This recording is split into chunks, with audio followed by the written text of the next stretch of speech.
how sure are you na yung sinasabi ng pulis ay totoo na yung pera ay manggagaling kay Richard Gomez?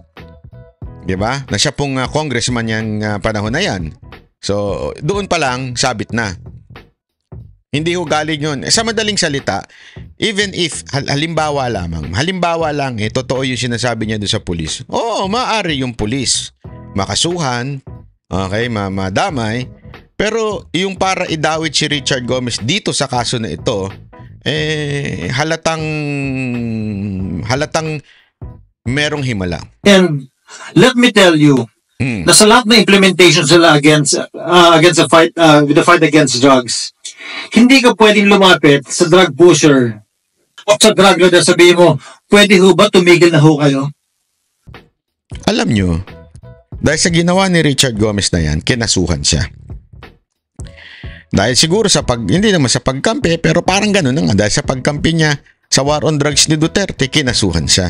Ano ho ba itong kaso na ito? Una-una, ito'y distraction. Distraction sa yan. Whether it's small or big, distraction yan. And I know. Kasi meron din tayo mga kaso.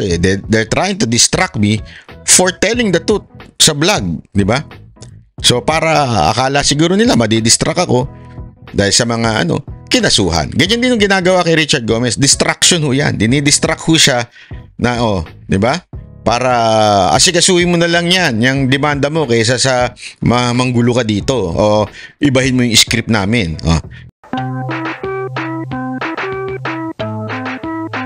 Eto hong si Richard Gomez. Nako, kinasuhan mga kababayan. Ang lupit. Alam nyo po, isang araw lang mga nakarang araw nagte-trending ho siya doon sa kanyang sinabi patungkol ho sa war on drugs. Kasi tila kinontra niya yung script na gustong palabasin ng kanyang mga kasamahang nasa kamera at itong mga tinatawag nating young goons. Merong planong pabagsakin at talaga nga naman siraan at papangitin ang imahe ng war on drugs ni Pangulong Duterte. Ganun ho ang kanilang motibo. Kaya naman po kung ano-ano ang kanilang ginagawa dyan sa Tuwadcom. Na eventually, nabisto ho natin sa pamamagitan ho ng sinabi ni Congressman Pulong Duterte na siyang nagsabing magkano? May bayad. Alam nyo ba kung magkano ang bayad sa bawat aten ng mga kongresista dyan sa Tuwadcom na yan? Although binawi niya, sabi niya nagbibiro siya, pero alam naman natin, di ba, ang joke ay half-meant truth yan. At inulit niya pa nga po yan, bayad? Yeah? So anong ibig kong sabihin? Ganito lang ako kasimple. Alam naman po natin ang motibo ng Tuwadcom na yan, yung pinagsama-samang komite dyan sa Kamara ay para siraan ang imaheng naidulot ng war on drugs ni Pangulong Duterte. Pero tayong mga kababayan natin na nasa ground, naiintindihan po natin, ito po ay hindi ho nakasira sa ating bayan. Sa katunayan, malaking pagbabago ang nagawa nito sa ating bayan. Especially sa peace and order. Sobrang naging mapayapa noon.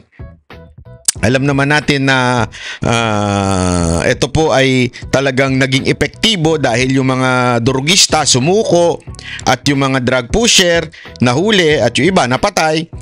Di ba ho? At naikulong ho yung mga dapat maikulong. Pero ngayon, tila pinalalabas nitong Tuwadcom itong ilan nating mga kongresista na masama ang ginawa ni Pangulong Duterte. Nakakapagtaka nga dahil tila kinakampihan pa itong ilang mga self-confessed drug lord. Di ba?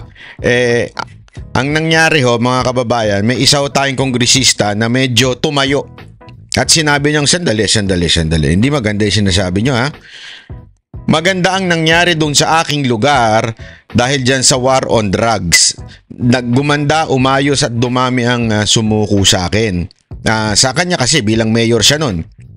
Dahil dyan sa war on drugs. Dahil nga po doon, nagtrending po siya. Diba? At sigurado ako dahil sa nagtrending siya, meron po siyang mga naapakan. Sino po yun? Yung nagpaplano, yung gumagawa ng script diyan sa Kamara kung papaano palalabasing masama ang mga Duterte. Sigurado ako na inis yun, naapakan yun. Kaya ngayon, kinasuhan po si Richard Gomez. May bago ho siyang kaso. Ito ho, panoorin ho natin. Napakinggan po natin itong kaso po ni Richard Gomez. Dito naghain ng kasong conspiracy for grave coercion at grave threat ang isang kapitan ng barangay laban kina Leyte 4th District Congressman Richard Gomez, Tabango Mayor Bernard Jonathan Remandaba, isang abogado at 10 tauhan ng PNP CIDG. Ang nasabing kaso ay inihain ng kapitan ng barangay Manlawan. So, mga nakasuhan, ilang pulis, CIDG, mayor at saka abogado, kinasuhan nitong isang barangay captain. Pinasuhan po siya. Kasama si Richard Gomez, di ba? Ano ho ba yung kaso na yon? Tabango Leyte na si Albert Murilla sa pamamagitan ng special power of attorney mula sa totoong complainant na si Darlito Nunez. Ayon sa complainant, pinuntahan siya ng mga tauhan ng CIDG para gumawa ng sworn affidavit at idawit ang pangalan ni dating Congressman Ching Veloso na umano'y mastermind sa pagpatay sa kanyang kapatid na si Anthony Nunez noong 2016. Maging ang anak ni Darlito na si Aida Nunez ay inalok rin ng 1 milyon at 5 milyong piso na paunang bayad para gumawa ng affidavit saka inagay na mastermind ng dating kongresista. Mismo ang alkalde ang nagsabi na ang pera ay magagamit. So parang sinasabi nitong Nunez na pinuntahan siya ng mga pulis at sinasama doon sa affidavit niya itong mga pangalan na binanggit. Okay? So yun po. Rem Beryl Veloso na anak naman ni San Isidro Mayor Yung pera daw manggagaling kay Congressman Gomez. So hindi ho si Congressman Gomez mismo ang lumapit. Yung mga pulis. At ang tinuturo nitong nagsasabi na barangay captain, nilapitan ako ng mga pulis at sabi daw ng mga pulis yung pera manggagaling kay Congressman Gomez. So, sa madaling salita ho, medyo doon pa lang bagsak na. Bagsak na ho yung kaso. Kasi puro pasa-pasa lang eh. Sabi ni ganito, sabi ni ganito, sabi ni ganito, sabi ni ganyan. Yeah? So wala siyang first-hand information na talagang si Richard Gomez ay lumapit sa kanya at sinabing, ito bigyan kita ng pera at yung iyong affidavit ay dagdagan mo. Walang ganon.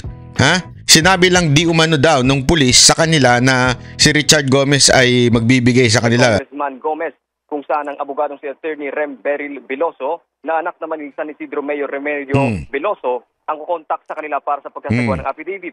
Dahil umano sa takot, nagpatulong si Darlito sa kapitan para magsampa ng kaso kung saan 2 sa 10 tauhan naman ng PIDG ang nakilala nito na sina Police Executive Master Sergeant Samson Picardal at Patrolman Fernando Songdalia Jr. Kaserbisyo mo Steve Raz para sa Teleradyo Serbisyo at Radyo 630. So yan yung kaso na yun. Alam nyo mga kababayan, yung mga ganyang kaso halatang halata eh.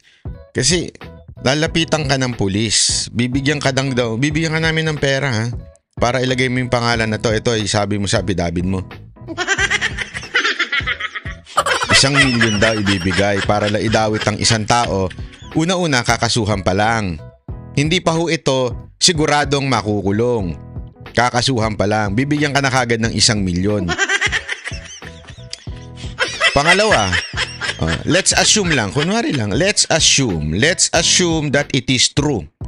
Okay, let's assume na totoo yung sinasabi nitong tao na ito na talagang nilapitan siya ng pulis. How sure are you na yung sinasabi ng pulis ay totoo na yung pera ay manggagaling kay Richard Gomez? Diba? Na siya pong congressman yung panahon na yan.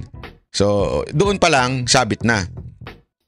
Hindi ho galing yun. Sa madaling salita, even if, halimbawa lang, totoo yung sinasabi niya doon sa pulis. Maaari yung pulis makasuhan, okay, madamay, pero yung para idawit si Richard Gomez dito sa kaso na ito, halatang merong himala. May pamumulitik ang nagaganap. Dahil kaya ito sa sinabi ni Richard Gomez itong nakaraang Quadcom hearing na kung saan sinabi ni Richard Gomez na maganda ang naidulot ng war on drugs ni Duterte sa aming lugar. Sa katunayan, marami ang sumuko. At in fairness, may mga binisto pa po siyang mga bagay-bagay. Ito, ipaparinig po natin ng malinaw ko ano po ba yung mga sinabi ni Richard Gomez na tila kinainis ng tumbong ng ilang kongresista at saka higit sa lahat ng direktor ng Quadcom. Congressman Gomez, Thank you, Mr. Chair. I just would like to add in their conversation, Mr. Chair. I was a mayor when the drug war was implemented, Mr. Chair. And let me tell you, na sa lahat na implementation sila against the fight with the fight against drugs, hindi ka pwedeng lumapit sa drug pusher o sa drug lord at sabihin mo, pwede ho ba tumigil na ho kayo? Kasi lahat ito, Sinasabi ni Richard Gomez. Buti pa si Richard Gomez, alam niya, no? Nasabi ko nga sa inyo marami talagang mga hindi porket artista, bobo. Hindi totoo yan, ha? Kasi ang dami nga matatalino dyan, pero tanga. Hindi, alimbawa, sabi nito, bakit ba? Kasi inaano dyan, pinapalabas yung mga namamatay, mga nagkakaroon ng enkwentro, yung mga nanlalaban at napapatay. At sinasabi ni Richard Gomez, sandali, noong panahon ko na yon, hindi mo pwedeng pakiusapan itong mga tulak, itong mga drug addict, itong mga drug pusher, drug lord. Hindi mo sila pwedeng pakiusapan at sabihin, suko na kayo, ha? Suko na. Kasi medyo kawawa na yung lugar namin, nasisira, nagkakaroon ng kung ano-anong pet crimes dahil sa katarantaduhan nyo. Please lang, suko na. Sige na. Suko na kayo. Kawawa naman kami. Kawawa naman yung natin na mga barabarangay natin. Di ba? Sa loob-loob ko nga. Di ba ganyan ang gusto nila ngayon? Bloodless. Bloodless war on drugs. Saan ka nakakitang gera na bloodless? Di ba? Bloodless war on drugs. Sinasabi na nga ni Richard Gomez dito, pag ikaw nasa ground, kasi dati mayor siya dito nung time na yun, sabi niya, hindi pwedeng pakiusapan. Makikiusap ka, Stoy, please naman, parang awa nyo na, sige na, suko na. Tigil nyo na yun, please. Hindi pwedeng ganun, di ba? all of these people, all of these personalities, they have firearms. Yung nga naman. Hindi mo pa sabihin sa Kaya nga, walang kwenta yung gun ban eh. Gun ban, ha? Pambihirang buhay yung mga yan, may mga firearms yan na illegal. Kahit may gun ban, dala-dala pa rin nila yan. Kaya nga sinasabi na, armado ito mga ito. Hindi ko, alam mo, ang taong armado, lalo na ikaw ay nakadroga, praning ka eh. Akala mo lagi may demonyo sa paligid mo, di ba? Hindi, ganun na po talaga ang adik eh. Pagka nakaano na yan, lalong-lalo na yung mga pusher na nakadroga pa, tapos talagang, talagang praning yan. Konting galawan lang ng ibang tao dyan. Akala nila sila na yung binabantayan. Di ba? Maraming ganyan congressman eh. Yung mga praning, mga praning. Feeling nila, lagi silang kasi nga po, ganyan po talagang tama. Ganyan po ang amats ng droga eh. Tigil ka na. Babarili ka agad ng mga yan. Yun. Hindi ba? Talaga? Sabi ni Richard Gomez, hindi, babaraling ka talaga niyan. Hindi nga. Baka naman pakikiusapan lang din ako. Huwag mo na kaming hulihin. Sige na, padaanin mo na kami. Babarilin pala sila. Okay, hindi ko alam yun ha. So during the implementation na nanguhuli sila at hinaharang nila to, nagkakaputukan talaga. And that is really true. Totoo pala yun. Alam namin sa pelikula lang eh. Ang ganda ng punto ni Richard Gomez dito eh. Yan yung sinasabi ni Pangulong Duterte noon eh. Ang lengguwahe ng mga adik, hindi ho yan yung parang pakikiusapan mo. Huy, tama na, tigil nyo na yan. Talagang pag yan, hindi papahuli ng buhay yan. Ang mga adik, ang mga drug pusher, hindi ho yan papahuli. Mas gusto pa po nilang lumaban sila at mayari sila kaysa sa makulong sila. Yan po ang talagang totoo dyan. Kaya sabi nga dito, naturalmente lang na merong mapapatay. Diba? Magkakaroon ng enkwentro yan. Imposible naman. Pakiusapan? Sad na may namamatay. Sad pati yung polis na sasama. Pero inuutusan yung polis eh. Trabaho nila, Mr. Chair, pag sinabi ng higher up sila, gawin nyo ito. They will do what they are told. Ang gusto ata ng pamahalaan ngayon, sige, tigil nyo yung pugsain nyo yung mga kriminal dyan, pugsain nyo yung mga yung mga drug addict, mga mga drug pusher, mga drug lord, ha? Patigilin ninyo, ha? Pakiusapan nyo lang. Huwag nyo nang babarilin pag lumaban. Pag lumaban, ilag na lang kayo. Tapos, di ba? O, ilag kayo. Huwag na kayo lumaban. Tigil nyo na. And that's the reason na marami namatay. Both from the civilian, both from the police, pati na rin yung mga drug personalities. Now, Mr. Chair, in our conversations, there are two more items that I'd like to bring up, Mr. Chair. Ito pa, ha? So, unang biniring up niya, talaga magkakaroon ng patayan dyan. Dahil war on drugs yan. Armado ang mga kalaban dyan. Hindi ho yan magbababa at hindi mo pwedeng pakiusapan o itigil nyo na. Hindi pwede. Talagang maglalabanan niya. Magpapatayan ho talaga yan. Yan ang una niyang punto. May dalawa pa siyang punto dito na napakaganda na nasira ang script ng mga congressman. Kaya naman, humaharap sa kaso ngayon si Richard Gomez. Ha? Tuloy. First, when Mr. Kerwin Espinosa said na lahat ng sinabi niya sa Senate hindi totoo, that is an institution that we also have to protect. What if he will go into another investigation and he will say that everything he said here is not real, is not true? Ang ganda ng sinabi niya doon. Alam mo, kaya sabi ko sa inyo hindi lahat ng artista walang utak Meron talaga, pero marami yung artista na matatalino. Tulad doon ito, ang ganda ng halimbawa niya. Si Kerwin Espinosa, nung nasa Senado, ito mga sinabi niya. Ngayon na andi dito, binawi niya lahat ng sinabi niya doon. At iba yung statement niya dito. How can we be assured na yung sasabihin niya sa iba na namang institusyon, pareho ng sinabi niya dito? Naintindihan natin?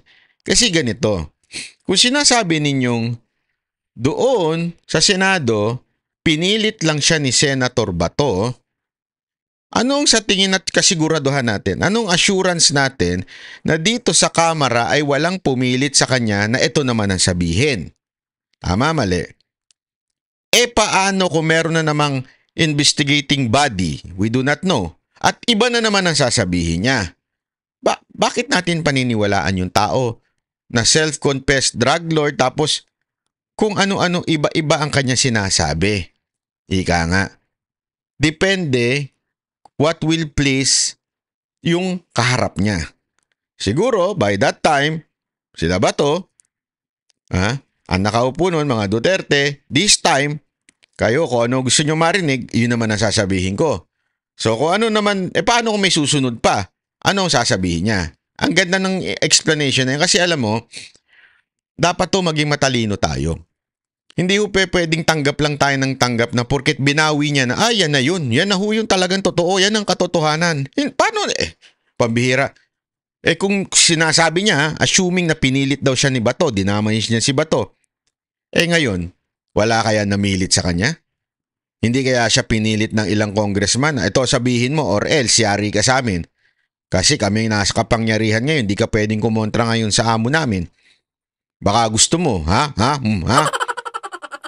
Di ba? So, anong assurance? Kasi ganyan, ito, alam mo, halimbawa, punta tayo sa mga magjowa, ha? Ay, nagjowa na naman na banat bayo. Hindi kasi ganito, maraming dyan, di ba? Yung may mga asawa at may kabit. Sasabihin ng lalaki dun sa kabit niyan, mahal kita, iiwan ko yung asawa ko para sa'yo. Ikaw naman, paniwalang paniwala. Iniwan ngayon yung asawa niya, di ba? Para sa'yo. Ikaw naman, ang bilis mo maniwala. Sabi niya, ibibigay niya lahat sa akin, tutulungan niya ako, lahat. Paano ka nakasigurado dyan? Kung nagawa niya ngang iwan yung asawa niya, maaari niya rin gawin yung pag-iwan sa'yo. Di ba? Minsan maging matalino tayo tayo mga kababiyan, minsan medyo masyadong pinaiiral natin, bulsa natin. Di ba? So paano tayo makaka-have ng assurance na hindi tayo lolokohin yan? Kasi ginawa niya na yun noon So ngayon, paano kung makakita yan ng mas okay sa'yo? Di ba? Ganun lang po yun. Yung sinasabi nga ni Richard Gomez dito, nagbago siya ng statement from the Senate to Congress. Baka mamaya, may kakaroon na naman ng sa Senado. magbabago na naman siya ng statement. O di kaya, dito na naman, halimbawa lang, sa korte na, iba na naman ng statement ay bibigay niya. Tinatarantado tayo nito. Paiba-iba ng statement. Anong assurance natin na totoo yung kanyang sinasabi? Yan ang unang punto ni Richard Gomez. Matalino Buti pa to tuloy. So, ano yung pinanghahawakan natin lahat in both institutions of the Senate and the House? And second, it was Colonel Marcos who was head of the CIDG in Leyte at that time during the killing of the father of Kerwin Espinosa. And ang haba nung sinabi ni Kerwin, but we haven't heard yung side, Mr. Chair, ni Colonel Marcos. Bakit? Importante ba yun? Ito yung pangalawang punto ni Richard. Okay? Ni Congressman. Itong kambal ko kasi. Masyadong matalino. Hindi lang sa utak. Then, ito kasi sabi niya. Si Kerwin Espinosa, ang haba ng inyong interview. Kayong mga congressman, sobrang pinakinggan ninyo yung side niya. Etong isang side, yung pulis na umuli, na nag-operate, hindi nyo halos pinakinggan. Dapat pakinggan din natin. Bakit? Kailangan ba? Shoot ba yun sa script natin? Yun siguro ang dating. Kaya nga, tila hindi nila gustong pakinggan kasi nga, ang gusto nilang script, pinilit lang sila ng mga Duterte, ginipit sila, pinulitika sila, illegal yung paghuli sa kanila. Yan lang yung gusto mangyari ng Quadcom. Kaya naman, mas ginawa pang bayani ngayon itong si Kerwin Espinosa na nahuli kesa dito. Hindi natin pinakinggan to. Ito yung pangalawang punto ni Richard Gomez. Kung gusto nating maging patas at walang kinikilingan, dapat pakinggan natin parehong side. Doon pa lang, bagsak na kaagad itong Quadcom Dito pa lang, binuking na ni Richard Gomez na talagang kung ano yung gusto nating istoryang palabasin, yun lang ang ating pakinggan. Huwag na nating pakinggan yung kabilang side. The side of the story. Always remember that. Sa chismis. Chismis, ano? Hindi, totoo sa chismis. There are always two sides ng istorya. Kasi alam naman natin, depende kung sino nagkwento sa inyo.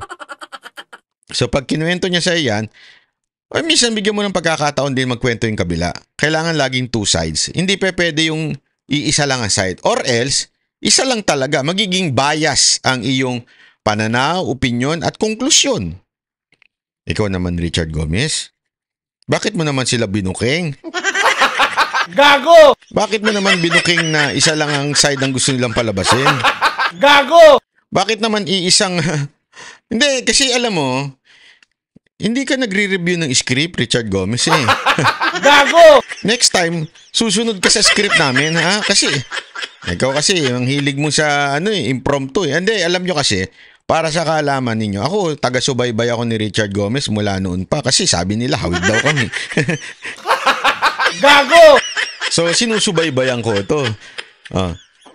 Panahon pala nung Palibhasa Lalaki na sitcom, pinanonood ko na to. Alam niyo, isa sa mga revelasyon doon sa sitcom, wala daw silang script. May istorya. May istorya sila, yung director bibigyan ng story, bibigyan ng scene. Ganito mangyayari Tapos kanya-kanya na daw silang script. Kaya nga actually pumatok yung Palibhasa Lalaki kasi ang ganda nung batuhan nila ng linya, hindi scripted. Ika nga. Sa madaling salita, hindi ho sanay si Richard Gomez ng script. Di ba? Kaya tuloy, hindi, kaya ngayon, hindi siya sumusunod sa script ng mga kasamahan niya. Ano ba script ng kasamahan niya? Siraan ang imahe ni Senator Bongo, Senator Bato, ni Pangulong Duterte at ni Vice President Sara Duterte. Isirain natin yan kasi kailangan masira ang pangalang Duterte sa sambayan ng Pilipino. Yan kasi ang sagabal sa ating Panginoon. Sagabal yan Sagabal yan sa pangarap ng ating Panginoon na maging presidente itong mga Duterte. So kailangan nating siraan. Yan ang script. Pambihira. Si Richard Gomez pumunta dyan nang hindi nagbasa ng script. So, siguro akala niya, ewan ko hindi ko alam. Siguro akala niya, basta ako magsasabi ko totoo. Kung ano talaga nangyari sa bayan namin, doon sa aming syudad, sasabihin ko yung totoo. Hindi niya alam, hindi naman po yun ang gustong mangyari ng tuwad ko. Ang gusto mangyari ng tuwad ko, masira lang ang mga Duterte, hindi yung masabi ang totoo. Kaya ayan, naku po, nayari to si Richard Gomez ngayon, nakasuhan. Tuloy. Kung ano yung masasabi ni Colonel Marcos regarding sa mga nangyari sa event ng pagkamatay ng father ni Carmen Espinosa. So, will it be possible to hear aside from Colonel Marcos against sa sinabi ni Kerwin, so that we can hear both sides? Yes, yes, Mr. Chair. And lastly, with regards to the statement of Pidea, I think it is inaccurate for him to say that the drug fight or the drug problem did not improve during the drug war. I can say that in my city, when I was mayor, nag-improve yung nag-improve yung situation namin during the drug war because yung police namin nagtrabaho talaga sila. As a matter of fact, during the course na marami silang hinuli, after in less than 2 months, Mr. Chair, there are over 900 people who surrendered in front of my city hall when I was mayor. Why? Because natatakot po sila na mamatay and they surrendered. Ba't ganun?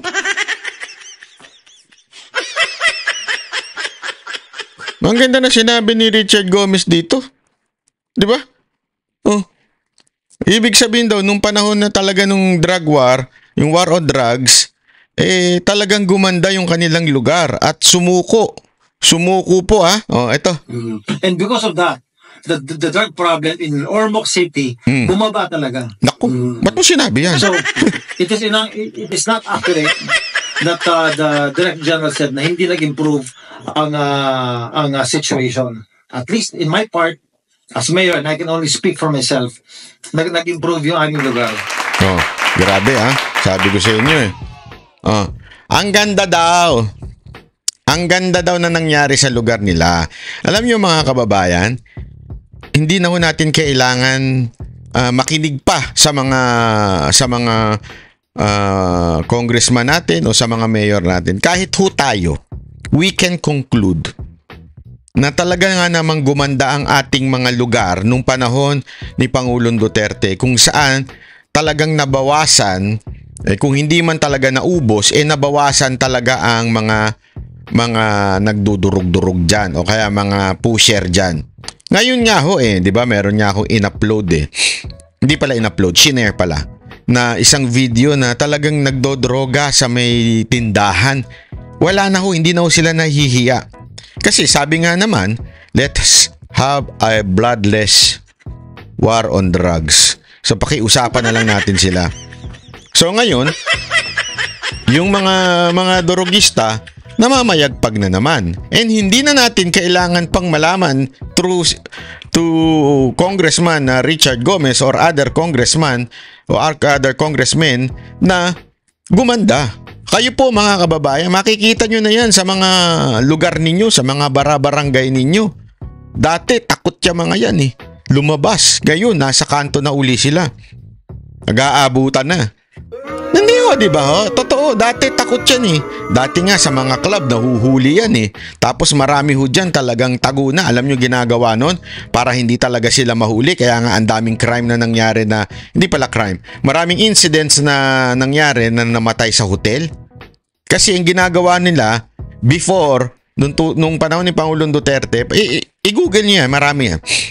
Pagkatas mag-party sa mga club, sila, pupunta sila doon sa mga rooms, hotel rooms, doon sila babatak.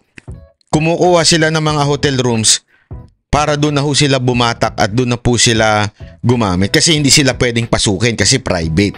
Talagang tinatago na po nila. Pero ngayon, ano nangyari? Wala nang hotel rooms. Dito na mismo sa club, palitan na tayo. Dami kong alam sa ganyan Diyan sa Pasay, naku po, patay tayo, babata tayo. Sa Makati, naku po. Palitan ho dyan, oh. Sa Quezon City. Palitan ho nang abutan na lang ng droga sa club na. Yung mga party-party, Totoo po, walang biro ho. Marami ho diyang nagaganap. Kasi nga po, wala na ho yung takot eh. Wala na ho yung takot na pag ikaw nagdroga ka ngayon, yayariin ka. Pag ikaw nalaman na nagtutulak ka, talagang huhulihin ka. Ngayon, binibigyan pa ng lakas ng loob itong mga nagtutulak dahil sinasabihan sila, okay, mag-alala. Relax lang. Ha? Relax lang dahil this is a bloodless war on drugs. Ganun po ang system ngayon. Ang lupit po, di ba? Hindi ko na ho kailangan sabihin sa inyo yan. Alam nyo ho yan sa mga lugar. I-comment nyo dyan sa baba.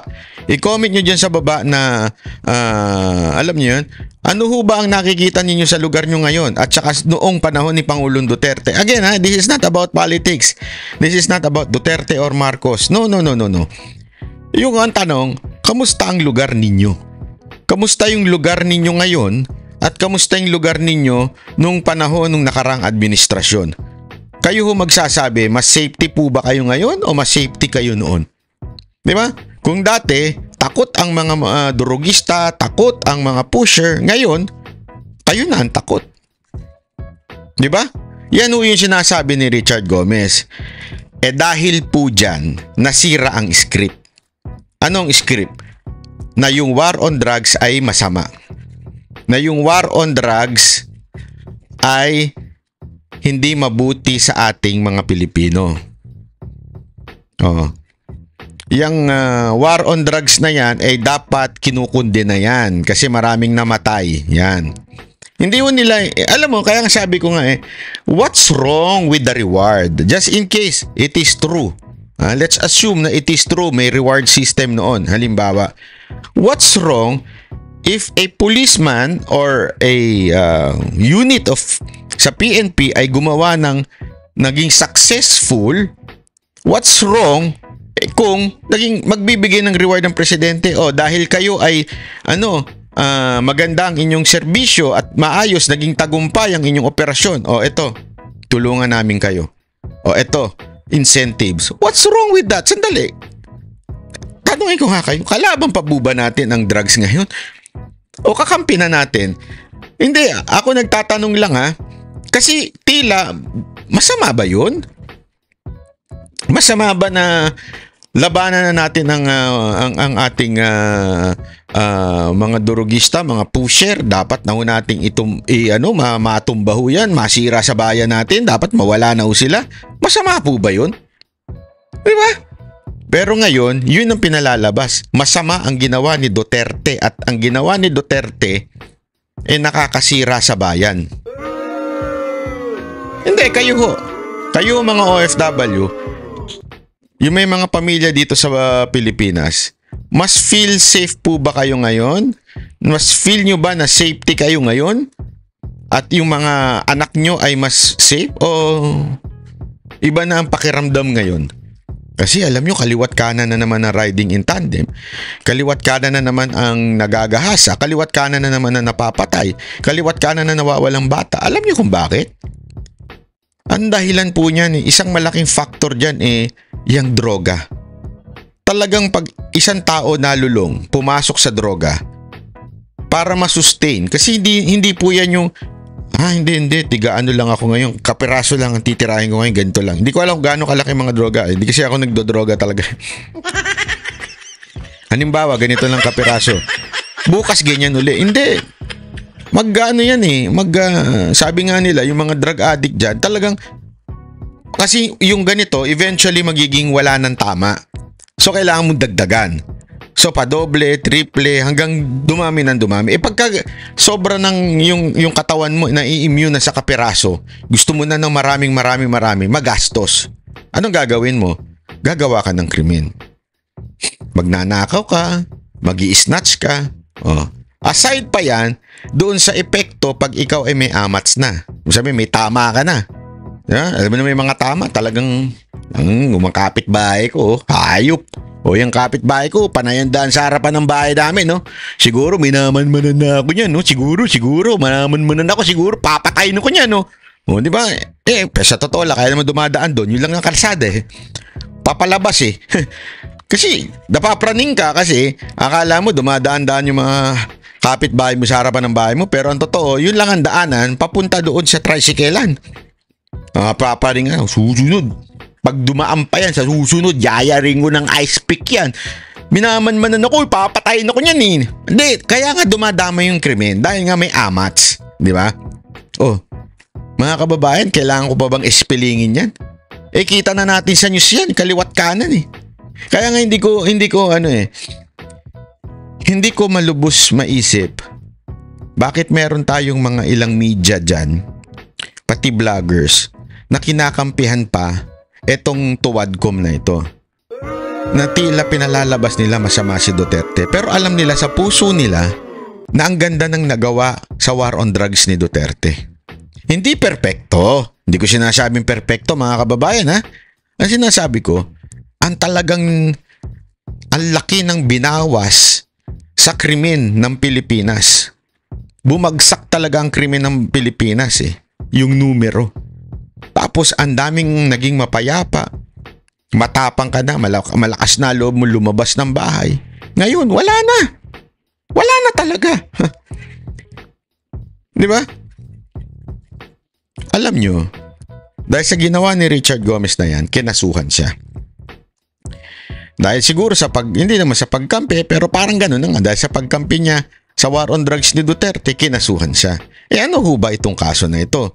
Una-una, ito'y distraction. Distraction sa yan. Whether it's small or big, distraction yan. And I know. Kasi meron din tayo mga kaso They're trying to distract me for telling the truth sa vlog. Di ba? So para akala siguro nila madidistract ako dahil sa mga kinasuhan. Ganyan din yung ginagawa kay Richard Gomez. Distraction ho yan. Dinidistract ho siya na di ba? Para asikasuhin mo na lang yan, yung demanda mo kaysa sa manggulo ka dito o ibahin mo yung script namin. Pangalawa, aside from distraction, bargaining power yan nung mga kalaban. Ano yun? Huwag kang kumontra. Pag kumontra ka, ito mangyayari sa'yo. Sasampan ka ng sasampan ng kaso. Pag kumontra ka, mahihirapan ka, maguguluhan ka, kasi kahit maliit siya, mababother ka pa rin kahit papaano. I mean, you can, malalagpasan mo, pero alam mo yun, medyo from time to time, mababother ka, maguguluhin lang yung schedule mo, yung buhay mo. Kaya pang bargain yan nung mga kalaban, demanda ka. Kahit walang kwenta, dahil silang nasa pamahalaan ngayon, sila nasa gobyerno, sigurado, gugulo ang buhay mo. So, bargain yan. So, kung papayag, kung madidistract si Richard Gomez, sasabihin niya, ayoko na nga, hindi na ako magsasalita para wala nang problema. Pang-bargain yan. Yan po talaga ang totoong dahilan kung bakit idinimanda. Kasi sa totoo lang, ang liit-liit at biglaan. At eto alam nyo, bago pa dito si Richard Gomez, matagal na ako kung sumusunod ho dyan. As a matter of fact, na-remember ko, isa ho yan sa, ang advocate niya talaga yung MAD before. Yung, I think, sorry, I'm not sure kung MAD ang tawag doon, pero yung mga artista na lumalaban sa droga, ang advokasya ay laban sa droga. Kaya nga nagkaroon niya ng na parang sports fest na kung saan basketball, parang para maiwasan ng mga kabataan ang droga. Alam nyo, matagal na hong advocacy ho yan ni Richard Gomez. Kaya ako alam ko talaga na pagdating sa droga, against ho si Richard Gomez dyan. Hindi niya ho gusto yan. Alam nyo, makakasira ho yan sa mga Pilipino. Kaya nga ngayon, hindi ho siya mapakali na parang tila lumalabas, bida pa ang mga durugista kaysa sa taong nagbigay solusyon dito sa droga, which is ang ating Pangulong Duterte. Ganyan ho katindi nang nangyayari sa Pilipinas ngayon. Dahil hindi ka kasali sa script, demanda ka namin. Bantayan po natin ho ito mga kababayan. At kung kayo naniniwala kayo sa laban ng war on drugs ni Pangulong Duterte at nais ninyong bumalik ito at nais ninyong mangyari uli ang kapayapaan at para ho sa mabantayan din ho natin si Richard Gomez. Ako, hindi ko po kilala yung personal magkahawig lang po kami pero hindi ko po siya kilala. Hindi pa totoo. Talaga nga namang bantayan ho natin ito kasi dapat pag may mga lumalaban against sa mga droga, may mga lumalaban para sa bayan, atin nung bantayan, atin nung suportahan. Kasi alam nyo, sigurado ko dahil sa ginawa niyan to, tatadta rin siya. Talagang hahantingin na naman siya. Kung ano-ano nun may tatanim, bubuhayin kaso. Ganyan na nangyari. Marami na po silang ginawang ganyan. Patay na kaso, na-dismiss na, binuhay pa. Yung kay Pastor Kibuloy, di ba? Yung kinasuhan yung iba pang mga tao na alam mo yun, na alam naman nating binubuhay lang nila yung mga kaso para lang mawala sa lipunan. Kasi nga, kakampi at kaalyado ni Pangulong Duterte. Ang dami niyan, may mga mayor pa, pati sa Mindanao meron pa na ganyan din, di ba? Na porket kumampi kay Duterte o kahit sa Cebu, yung mayor din doon, di ba? Pinatanggal, bakit? Kasi kakampi ni Duterte. Bantayan ho natin kasi tayo na lang ang kanilang proteksyon Dahil talaga, mga kababayan, hawak nila ang gobyerno ngayon. Talagang gigipitin nila ang mga kumukontra sa kanila. At ang tanging sandata nitong mga tumatayo para sa katotohanan ay tayo mamamayang Pilipino. Sana po ay tayo'y manindigan para po sa kanila.